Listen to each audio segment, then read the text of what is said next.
Hey guys, you are in for a treat today for this episode of the Mindrise podcast. I am joined by Amber Campion and I can't wait to tell you all about her. If you haven't already subscribed to the Mindrise podcast, do so over at Apple, Spotify, YouTube, Google. We're everywhere. So make sure that you definitely cover it. I'm Bailey Fuhrman. I will be your host for the Mindrise podcast. I am a psychotherapist, coach, and author of Own Your Power. I'm also the founder of Mindrise. And we are a coaching company that helps people to elevate their life, to get out of their own way, and to figure out that exact path to achieving their goals. So for today, I am joined by Amber Campion, and we're going to be talking about that space of inner peace. And you're really in for a treat today. Amber is a trauma-informed yoga teacher and mindfulness-based life and leadership coach. She is also the founder of Dynamic Release Flow Method and the Fulfillment Formula. So for over a decade, Amber's work in the field of emotional intelligence, personal development, and self-discovery has really led her to create these embodied trainings, workshops, retreats, masterminds, online courses. She's an artist. She's always creating things. And you're certainly going to learn that on today's podcast. Her presentation style is definitely motivating, inspiring, creative, funny, and just really real. And she's got great tools for us for today. So without further ado, I invite you guys to sit back, relax, and check out this latest podcast on peace in and peace out, finding that inner peace, and how creating from a stance of deep work, right, versus hard work expands your potential to increase your inner peace and the journey of self-expression and achievement. Enjoy.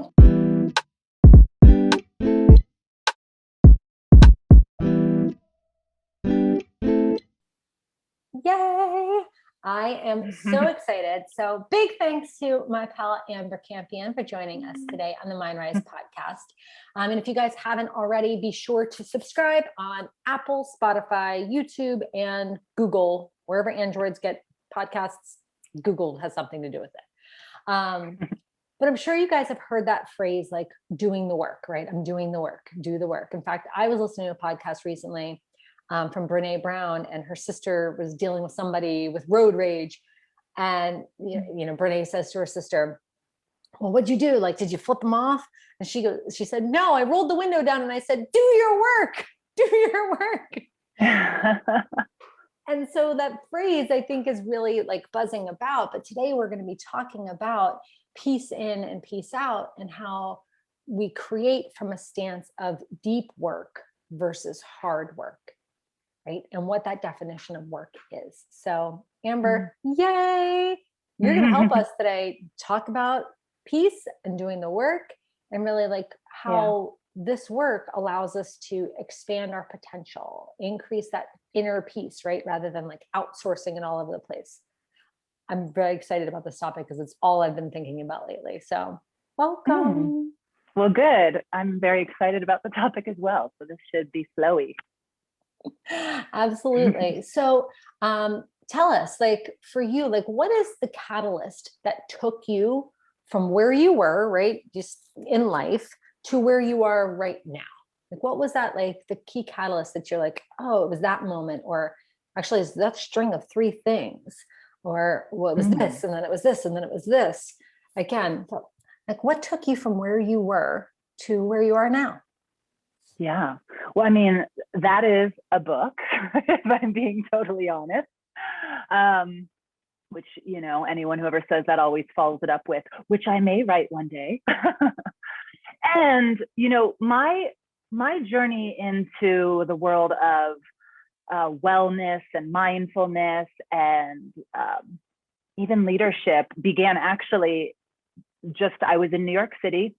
I had moved to New York City when I was 20, actually, and I'll turn 42 tomorrow, actually. Yeah. So I moved to New York City when I was 20, and I had moved there to be an artist. I had moved there to pursue photography, was very passionate as a kid, always had a camera around me. And life literally took me in a different direction. I had always wanted to move to New York City. Even as a kid, my parents said that I would say I'm going to live in New York City, and they didn't even understand how I even knew that place existed. They're actually, believe it or not, from Jersey. So maybe I don't know, picking up on some East Coast stuff. And yeah. And I, long story short, ended up becoming a yoga teacher, ended up doing years of psychotherapy, ended up becoming a holistic health counselor. So completely went a different route. And all of this stuff was first and foremost to heal my body and heal my heart, and to get to a place where I wasn't being reactive in life, because really my early 20s and my teens were just a constant reaction to external stimuli. That's the way I could describe it. Yeah. So I felt completely out of control. And I also felt like I had no control, no say over my emotional experience of an extrinsic circumstance. And obviously, we can all reflect, like, when we are, that emotional response to external stimuli shapes our experience a lot. And so if we get caught up in that and we just follow whatever emotion arises, and we just follow that as truth, that can be really scary. And for me, I had a lot of rage as a young one. And that manifested as self-cutting, which I did until I was in my mid-20s. And because it allowed for a form of relief. But what was interesting, because I want to kind of bring it back to where we're going to talk with this deep work versus hard work, is, years pass and I'm eventually actually a teacher of this stuff, which is like, it just blows my mind, because certainly the 20-year-old Amber would have just been like, you're going to teach mindfulness. You're going to be a mindfulness-based leadership coach. You're going to be what? Like, what? This just makes no sense, right? And what I have found is stepping into the world of leadership, teaching, of facilitating and holding space for others triggered me like a mofo. And so, sister speaks for me. Sure. Yeah. And anyone, I think, who's in a position of leadership, whether they're directing, managing, they're a solopreneur, an entrepreneur of a large group of people, where you are responsible, what you're putting out in the world is actually responsible in some way, shape, or form for another person's well-being. It can be a heavy load if you don't have the right tools and the right mindset to really keep you afloat, and to keep you from getting caught up in that reactionary place when things are challenging, which they absolutely will be when you're in a leadership role.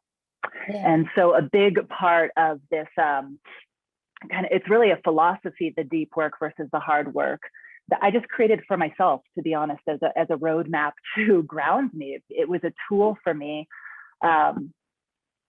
to stay sane. I'll just put it that way. When I was launching a new product, or when I was leading an entire 200-hour yoga teacher training, when I was coaching clients and they were falling apart and talking about things that were really intense, and I was holding space for that, and it went a direction I didn't expect it to go, kind of thing. So that's how all of this came about. I think I've always been, just by the nature of my background, my history, I guess on the pursuit, even before I knew it. Now I know it, but always on the pursuit of, I think, like, what does true freedom and fulfillment look like? And for a long time, I was chasing that extrinsically, but now I'm very clear it's an internal game. Amber, you brought up 6 billion topics. I'm like, all right, cool. Are you remember how we said this wasn't a 3-hour podcast? Well, that's fine, because it's a 30-hour podcast. Pack snacks. We got things to talk about. Because you make a really good point. You're not, at least I find that you're not brought to this work because everything was puppy dogs and unicorns and rainbows. In fact, I was having a conversation with my sister just last night and saying, I have really big feelings, the kind of feelings that can feel like they are a wave that comes and crashes over you and sucks you under, and you're just keeping your fingers crossed that you're going to be spit back out. And I said, but I think it makes me damn good at the work that I do. Right. Mm-hmm. So you make a good point. It's like the 20-year-old version of you be like, oh, you teaching this? Really? Really? Because I'm pretty sure that you were, just self-cutting 5 minutes ago, or you had your most recent relationship. Actually, the most 5 relationships come crashing down. You actually can't hold a job, even like, dressed as a hot dog on a street corner. Like, you don't have your shit together. There's no way that you're going to be teaching this. Right. And yet, as the winding path goes, it's like we're drawn to this work. And for me, one of my largest value is that sense of freedom and craving and the pursuit of freedom and fulfillment. Mm-hmm. So I think you're 100% right. Like it brings you to that space. And I love, because I'm finding, like, even in my own personal work, a lot of conversation about responding according to our reactions. Because I also think that when we are in pursuit of that space of inner peace, I think it's important that we recognize and realize, like, when we're just like almost all of our nerve endings feel exposed and we're just reacting to everything. And like, how do we have awareness that, hey, like you're giving away your power, not intentionally, but it's just because of your reactions, not in an admonishment, just in an awareness. Sometimes that comes from a place of trauma. And like, here's how to reclaim that. Here's how to find self again. Yeah. And I love that last sentence you said, here's how to find self again, because that, I think, is the most important thing for all of us to accept. There is no like place that we get to and we're like, enlightenment is something people are seeking, but very few have reached it, right? And so it's that, like, finding self again. That is really what we're here to do over and over again. And I think the tools that we find to help us find self again can allow where there's less space, where we feel we've lost ourselves or disconnected from ourselves, where that, that space just gets smaller and smaller, that gap, that can start to grow. But I have never met anyone who's like, I never have to find myself again. I'm so centered. I am so present. I am so zen. I am so in control. I am, Right. Why do we, not to interrupt you, but like, why do we have this illusion that everybody else is like that? And somehow, some way, we just me, just this one person, I'm the one who must not have my shit together, because everybody else probably has it all figured out. Why do we carry this illusion?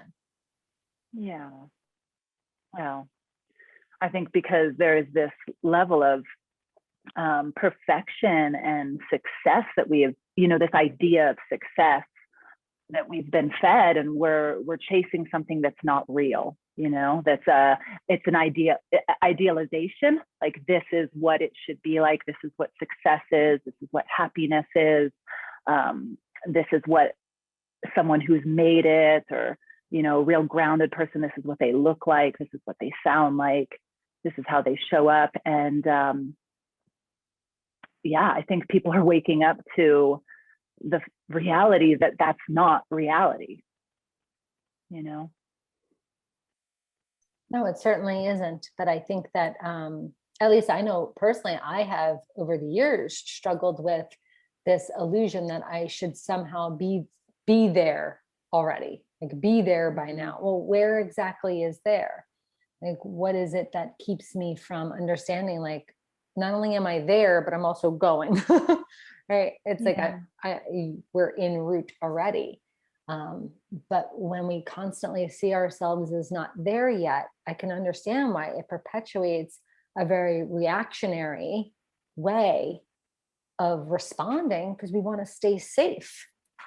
Yeah, of course, right? Yeah.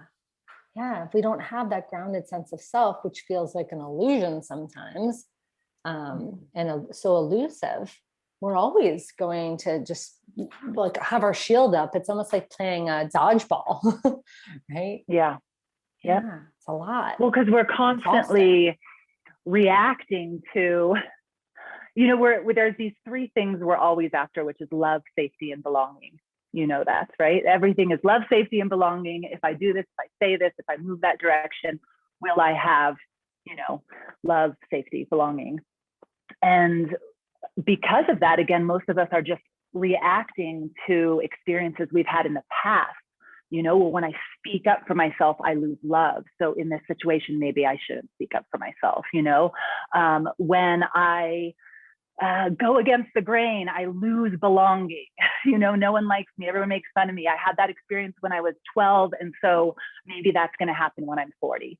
And so we are constantly just in a way, like reliving experiences that happen when we are young, and whatever is happening to us from the extrinsic place. And this is where these mindfulness practices, these reframing tools, which is really what this deep work versus hard work thing is. I'll call it a map, because I just created it as a reframe tool for me when I'm feeling, in particular, challenged with my business and how I'm creating my business, which for me, my business is like my art. Remember, I went to New York City to be an artist. So I identify as an artist first and foremost. So everything I create, a program, anything, even this, to me, it's art. And there has been in the past a lot of weight to that. And so for me, it was like, okay, I need a very strong tool here for me, so that, when I am stepping out of the box, when I'm, challenging myself, when I'm daring to do more than I think I'm capable of, how do I not just ricochet and bounce back to my old patterning, my old habit energies, my old behaviors that stem from trauma that happened to me when I was 8, Right. How do I, create a new model for myself around what love, safety, and belonging looks like? And that's really what this formula, I don't even want to call it a formula, it's just a little blueprint, like a reminder. I'd call it that way. It's a reminder, like, oh, wait, I don't want to create from a stance of hard work, which is what I'm doing right now. I want to create a stance of deep work. Oh, then I need to be doing things this way and thinking this way. And so, and I love that you use the word art, and I don't want to go for a pure like black and white on it of like it's art versus science, but there's something to be said about the art of discernment. And when I'm able to, and I don't know, I tend to carry the concepts of art with like a little bit of a softer hand than what feels like science requires a little bit more structure or rigidity or even expectation, right? Here's my hypothesis, I'm going to test it, and here's the result.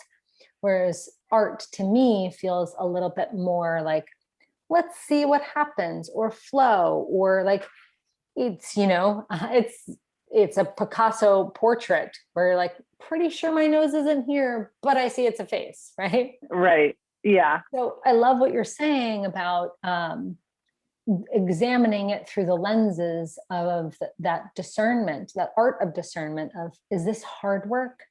Or like, how can I, invite in creating from this deep work place? And I know you said that you use this through your business, but tell us a little bit about you and your business. Because I know like everyone has that polished bio, but for you, you shared with us a little bit about what brought you as an artist, brought you to this work. But give us a little snippet of, what it looks like for you in your business, and then how you integrate these tools, having a foot in business and a foot in your personal life. It's a sweet question. And I love how you tapped into how the word art softens things and feels more fluid and flowy. Because like you, I am also very much into the science, and the word art lands in my body in a different way. It's less rigid, I guess. Yeah. And they're both so important. Yes. Yeah. Right? They're both so important, but it's like, and we can also maybe go too far in that like flowy kind of, soft place. So I think there's a nice balance. And it's what I find is like, I, just like you, and I imagine many of your listeners I'm a very driven human. I am ambitious. And so it's more natural for me to be rigid. I'll just say it's more natural for me to get in that, like, I got this, I can do it myself. I go, get it all organized in the calendar, make sure I do it just right, check off the dots. I am so good at that, you know? And so for me, the balance is actually in finding more of that fluidity and flow and softness. It's no wonder I teach, you know, like help people discover deep work versus hard work. It's my work as well, right? It's what I've been here to learn as well. You know, so what does it look like? So I have in my business, I have done everything from released actual physical products to lead yoga retreats, to teacher trainings, in-depth teacher trainings, to coaching programs. I've done it. I've been in business now, I can't even believe it, but for 16 years.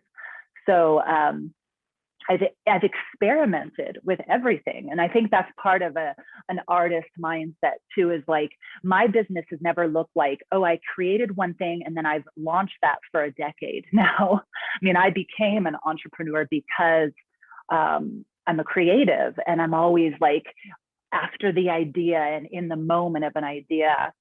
And so, and sometimes I come back to an idea and it's developed a little bit further. And of course, the foundation is that I'm always in the yoga and mindfulness realm, right? But I've had so many different offerings. And I think that's another reason that I needed to develop this, because I don't think I'll ever be that person who just like, here's my one thing, and now I need to perfect that one thing and launch it over and over and over again for the next decade plus, and then make myself, you know, a multi-million-dollar business. That's actually not my goal at all. In fact, I don't want a multi-million-dollar business. I don't want the stress of that. I don't want to hire teams of people. And so, I probably approached my business much more like an artist. You know, it's like, oh, an idea comes, it moves, the inspiration moves through me. I get really into the curation and the creation of it. And then it's launch time. And launch time for, I think, many entrepreneurs is where we can lose ourselves, where we can start getting, you know, it begins from this really heart-centered, intrinsic place of creation. And then it's time to put out in the world. And all of a sudden we are so focused on the extrinsic. So to give an example, you can think of it as like I said, the deep work versus hard work is a philosophy, and they're little reminders. And so to give you just an example, like one of the reminders, one of the philosophies is, so if you're working from a stance of hard work, then you're outcome focused. And someone who is outcome focused, outcome oriented, their focus, their attention, their awareness is on the end result of what they want to achieve, right? So we'll say you're launching a program, then if you're outcome focused, you're focusing on your whole time of the launch, everything, you're just focusing on the numbers. How many people are enrolling? How much money have I made? And you're really focusing on that. And I have done that in my life, and I still catch myself doing it. And it's not that you shouldn't look at the numbers, but again, it's where your focus, where your attention is the majority of the time. And it can feel really heavy, especially if it's not going exactly the way you want or at the pace you were hoping it was going to happen. And you can feel like a failure, even if the numbers are happening, people are enrolling, money is coming in. But if you're like set on it's supposed to be this number and this many people, there's going to be stress and tension and a feeling of dissatisfaction until you hit that, right? And so to be focusing on that during a launch is hard work. It's a hardening of the body. It's a hardening of the mind. However, you can approach it from a stance of deep work, which is that you're process focused. And if you're process oriented thinking, then this involves kind of the focus, the attention, the awareness, the elaboration on the actual step-by-step process that's going to lead you to the desired outcome. So we will have a desired outcome, of course. And where is my attention during the process of the launch? And I notice when I get myself, in fact, I'm in the middle of a launch right now. I'm launching a 200-hour yoga teacher training here in Reno, Nevada. And when I catch myself focusing on how many people, and I'm still in early bird enrollment, I've got, more than a month until doors close, but I'll still catch myself going, okay. And I'll even say enrollment's going really well. And yet I'll catch myself looking at the number and being like, why isn't it sold out yet? Or why isn't it at this number yet? And I'll feel it. I'll feel all of a sudden the energy in my body tighten up, the itty bitty shitty committee in my mind telling me how I am so bad at this stuff. Maybe I'm living in the wrong area. Maybe I need to do way more posts and send way more emails, even though I feel like I'm doing plenty already. You know what I mean? Right. And I just start going into this real worry place. And then the second I just come back to in the moment, process, step-by-step process, my body softens. I naturally move into a creative, strategic, problem-solving place. Like, oh, well, I haven't done this yet. Let me do that. That feels true. That feels good in my body. Oh, and you know what? I could also do this to help enhance stuff, And it's just a totally different energy. It's deep work. Right. It's funny, like even as you were giving that example, and please bring it on with more examples like this, because it definitely resonates for me. And I'm sure that everyone who's listening is like, oh, that's the difference. So, so for everybody who's listening, what I heard Amber say, right, and this is like the telephone game, what I heard Amber say was like, hard work equals outcome focused, right? And she identifies in her body like tension, right? And that outcome focus for her in the hard work, when she's identifying as hard work, leads to like shit talking yourself and judgment and like critical focus for her, right? And then she said versus deep work, and deep work instead of outcome focus was process focused, and which brought about a curiosity, an inquiry. Oh, I could try that. Hey, haven't thought about that yet. Even like, and maybe I'm going a step too far, but you tell me, like a trusting. Yeah. Because with the hard work, it felt like a holding on. When you're talking about the deep work, it was kind of like this place of accessing the intuition and like trusting, and not like the like, here goes nothing kind of trusting where we're crossing our fingers and like, Sure. Geronimo more or less, but kind of that like that ease that resides in our intuition. So exactly that. It's, that's why it's still work, Right. It's still work. It's just a different approach to the work, and one that feels, a big buzz topic in popular culture right now is the masculine and feminine, and leading from the, and definitely the deep work approach is a more feminine approach to creating success. Right. Well, it's funny that you say that, because my next thing that I was going to say, an observation of you laying out these like side by sides for us, is like the hard work, outcome focused, felt very like of the masculine. And I was like, okay, so the next thing she says is probably going to be of the feminine. And so while it's a nice compliment, the other thing I heard you saying is the deep work was process focused. And hey, I could try that. I could try that. And that almost felt like the interplay of the feminine and the masculine. Yeah, of course. Yeah. Feminine's bringing the curiosity, and the masculine is providing the process, the step by step. Yeah. Yep. Yeah. Again, it's still work. It's just a different approach. And, I'll say this, and probably most of the listeners will go, yeah, we've been conditioned that the pathway to success is hard work. How many of us have heard that? You just need to work hard and then you will have success.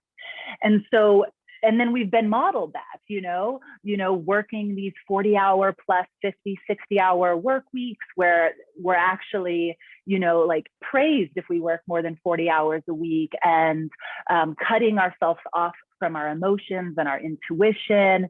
And, just this, we've been modeled this. It's not, I don't even need to name it off, because especially if you grew up in the Western world, you're like, we know it. We know it. And so to not just automatically operate from that place, it's going to take a little bit of awareness and mindfulness to go, maybe there's another way. And I love that you said it's like trust. I think sometimes people think that's just sitting back and crossing our fingers. No, it's this, how can you trust and also continue to put one foot in front of the other? And what would your steps look like if the background of every move you made had trust in it? Right. And it's so funny that you're bringing up this trust, because again, we could like pack a lunch, everyone. We're here for another 26 hours. Like throw that on top. Because you're right. Like this concept around trust, I think that, or at least in my perspective, we focus on trust as in like what we give to other people, whether we're going to give them our trust or not. But Amber, maybe like you can even talk to us a little bit about that self-trust, right? Like trust isn't just a one-way street where like you get trust, and you're kind of sketchy, you don't get trust. You over there, yeah, sure, you get some trust. But like, how do we create a relationship with ourselves that fosters trust? And I'm going to go a step further, a little bonus if you can get this one too here, kid. But like, how do we create a relationship of trust with ourselves if we haven't either had it or we've broken trust with ourselves and we need to like reformulate self-trust? Yeah, that's a beautiful, beautiful question. Well, the first thing that just immediately rose from that is, I think it'd be hard to find a person who's only ever broken trust with themselves. So one thing I always encourage people to do, especially when they're being hard on themselves, like we're going to develop trust in ourselves by taking chance on ourselves and our dreams and our life. And that taking chance can also be calculated, though. I think that's another one, like leap in the net will appear, where people are like, so what does that mean? I just like, quit my job and get rid of all my security and like move to Bali and, start my YouTube channel, with no experience. And it's like, no, it's, taking these little baby steps towards your curiosities. Like, I often get this question too around like, how does someone find their purpose, or, the direction that they're meant to go in life? I don't feel like I am very tuned into that. And all it is following your curiosities. And people might be like, I'm curious about nothing. And I always call bullshit on that. I don't think that's true. I think people are constantly judging their curiosities. Well, how does taking a pole dance class have anything to do with me wanting to be a lawyer? I don't know, but right now you're curious about taking a pole dance class, so I would go take a pole dance class. Right. But you make a good point about how we're filtering it through our judgments. And it's small things, but like, actually in this morning, I was like, okay, I'm going to do my meditation. And my body was like, nope, you're going for a walk. And I was like, really? Because it's meditation, then it's walk, or meditation, then journaling, then walk, or whatever. And I'm like, no, like, I got to go get my headphones. I have to do my meditation. And I was like, nope, it's walking. So let's just find out what we're supposed to find out. And it's the smallest things, like whether it's driving in a car or answering a question or texting someone that popped into your mind. I think that you're right. It's those curiosities or those like little hits that we get. They don't have to make sense. Yeah. And just following those breadcrumbs so that you can start to develop trust and go back, when is a time that you've followed this inner call, this inner pull, call it whatever you will, your intuition, you trusted yourself and it went okay. It went maybe even well, because for as many times as we can say, well, I effed up, I thought this and I went that way and it was a total mistake. We also have examples of where it went well when we listen to ourselves. And so being able to look at both of those and it will be, if you're not someone who takes any risk on yourself at all, you never follow, you're going to feel like, well, I have less examples.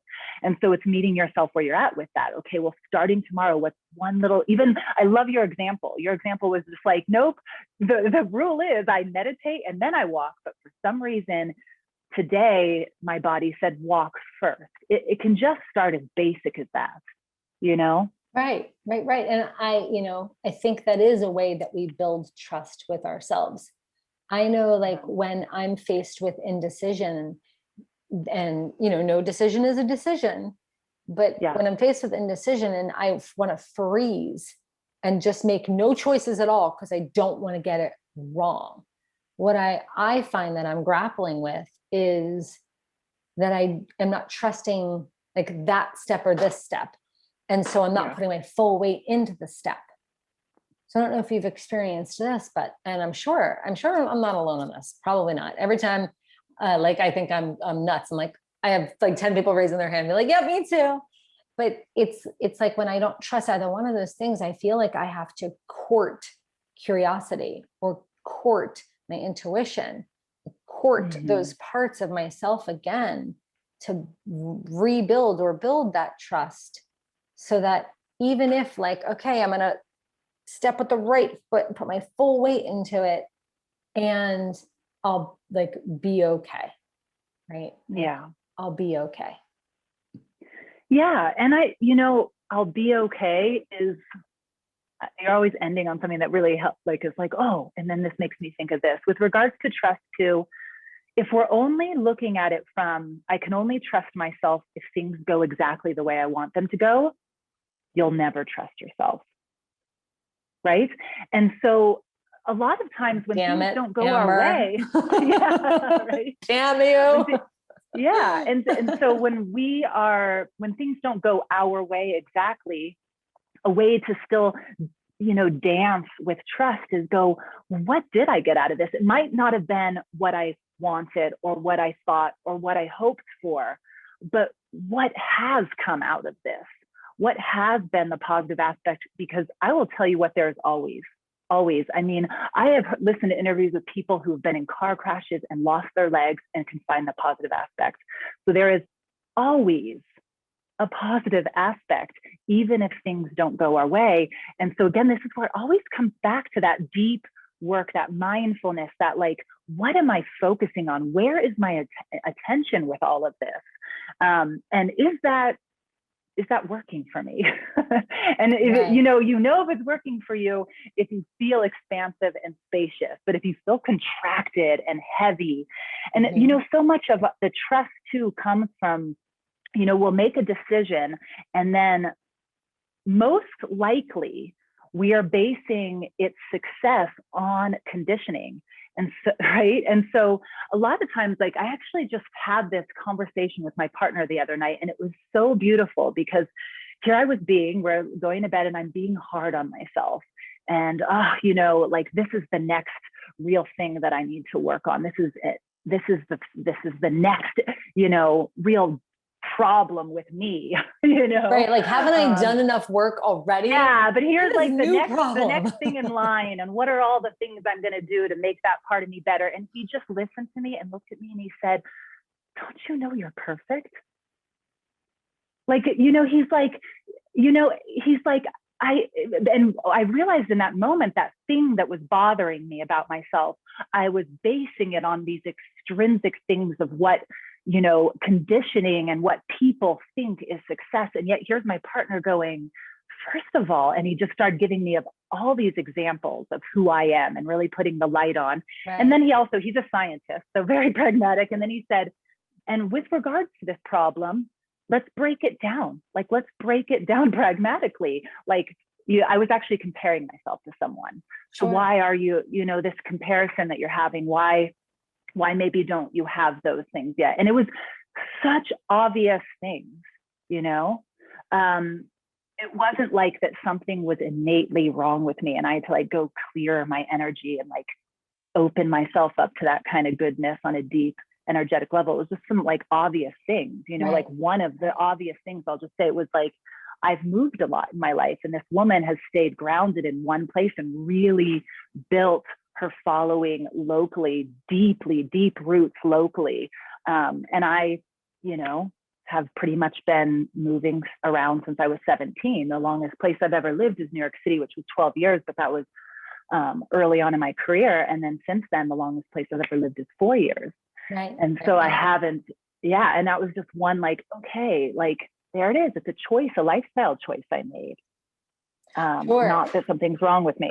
Right, right. Isn't it funny? I actually saw this on, I don't know, an Instagram reel or something where, so there was two women back to back, and the one girl like turns around and she's like, oh God, like she has such a great butt. I wish my butt was like that. And then the other woman like turns around and was like, oh, she has such a tiny waist. I wish my waist was like that. And then they both like turned back around. Then they said something else to say about each other. And they turn like, I wish I had her confidence. I wish I had her confidence. And it's, comparison is one tricky beast. I mean, we could do an entire episode on that alone.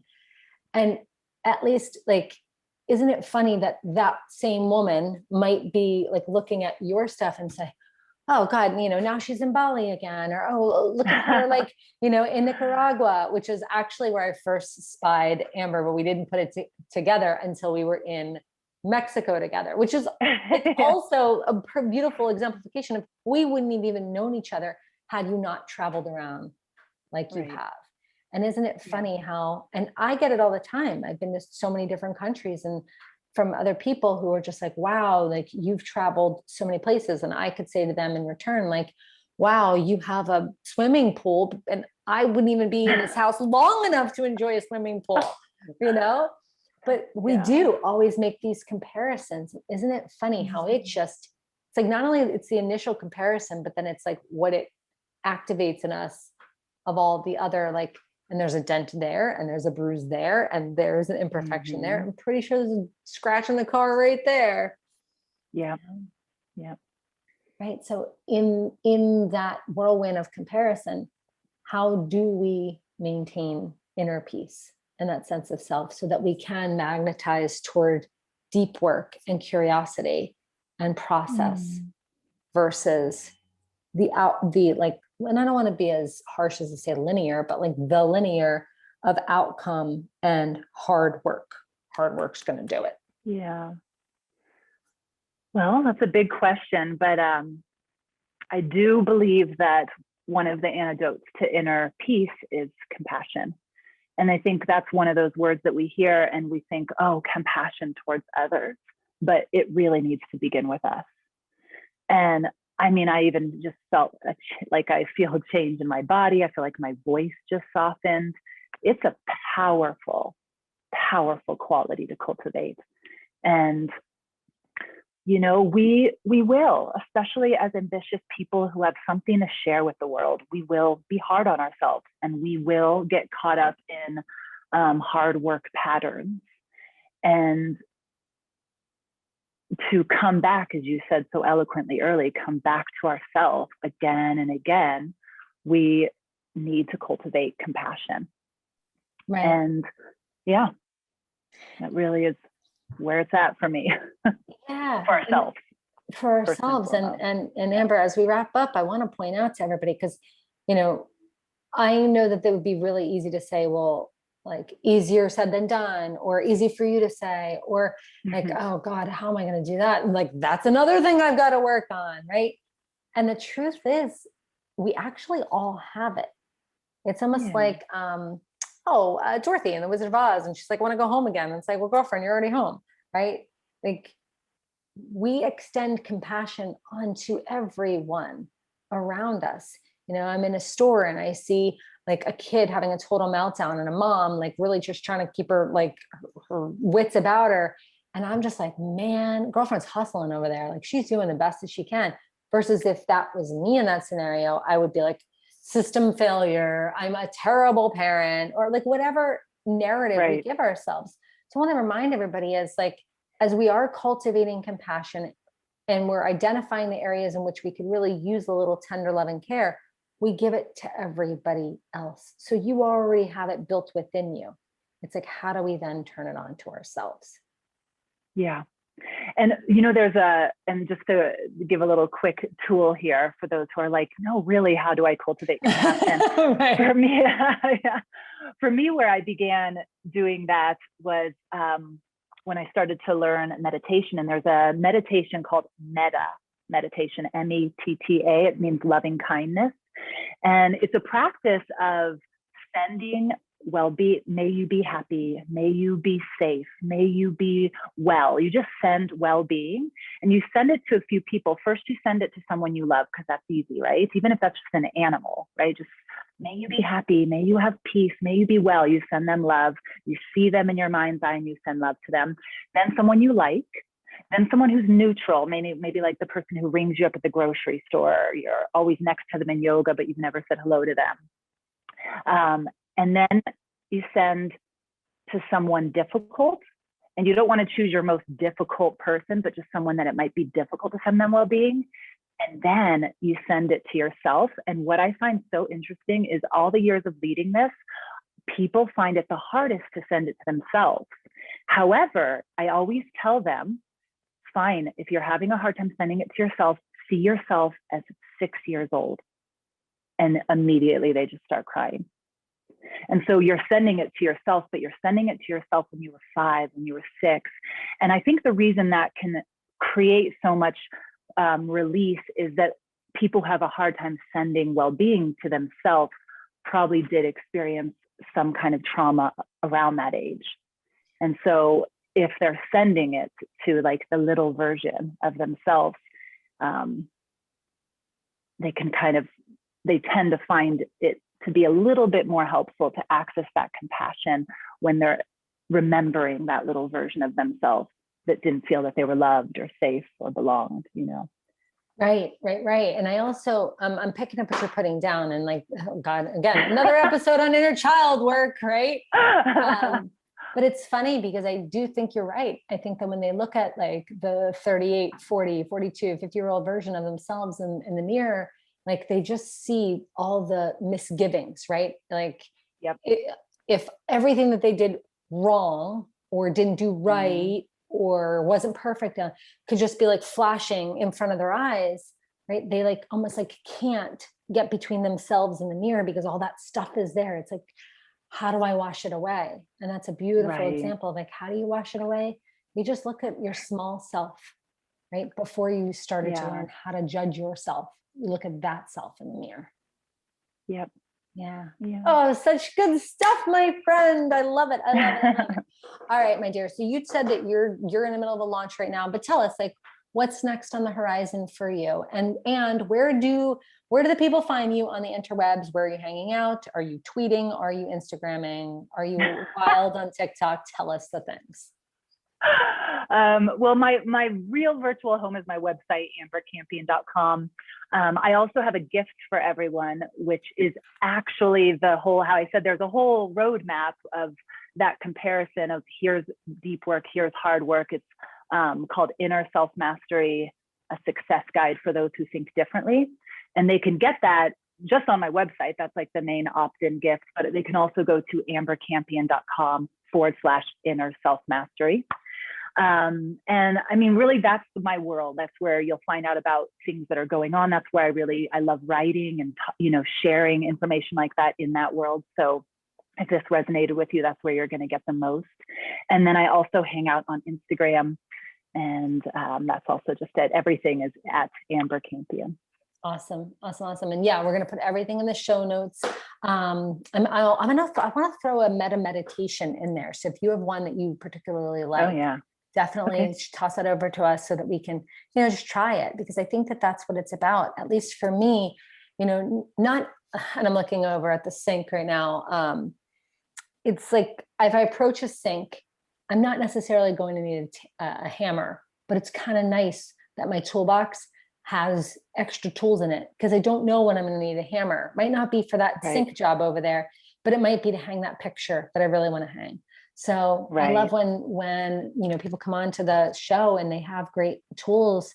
Just, maybe a meditation is going to be like the thing that clicks and you're like, oh, maybe you try it and you're like, it's totally weird. It's the weirdest thing ever. And I'm never going to do that again. But like, let's try. Let's just try. Awesome. Yeah. Amber, I could talk to you for hours and hours and hours. Thank you so much for joining us on the Mindrise podcast. And for everybody, as we wrap up, make sure that you subscribe, put like a like or stars or whatever says that you think we're doing a good job over Apple, Spotify, YouTube, and Google. Something happens on Google. The team still hasn't told me exactly what's happening, but apparently if you have an Android phone, Podcasts happen through Google. So just do whatever you're supposed to do. All right, guys, thanks again for joining us, and we'll talk to y'all soon.